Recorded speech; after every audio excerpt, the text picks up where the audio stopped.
Hey, what's up, Bittorrent holder? This is an emergency update for all of you. BTT is completely fails down from last 7 days, especially last 1 month, my brother. What's the price prediction? What's the expectation to can BTT is moving upward or not? And what's the opinion, my brother? So everything I will tell you, but kindly before I get started this video, I have one request to subscribe this channel, press the bell icon for videos notification. So thank you so much, my brother. My brother, if you can see this time, BTT is completely failed around from last days, my friend. You can see here, but absolutely, my friend, after a fair, this coin is completely starting upward now. So I am 100% sure they will be safe now.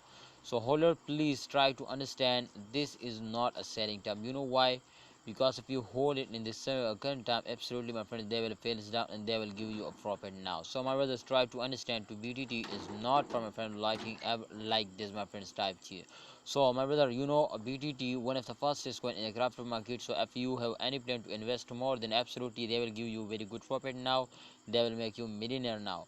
But my brother, as you can see here, this time the chain one my friends, they one machine is they will give you a very good profit now. So you know, BTT from last 7 days especially very badly fails down. But I recommend all of you brothers to don't see the short fail, because you know after a short fails they take a very huge jump now. So I have experience, my friends. So I'm 100% sure to upcoming time they will take a very huge jump now and they will give you a very good profit now. So holder, please try to understand, don't sell it, hold it and wait for a good time. Allah Hafiz, take care, see you next time.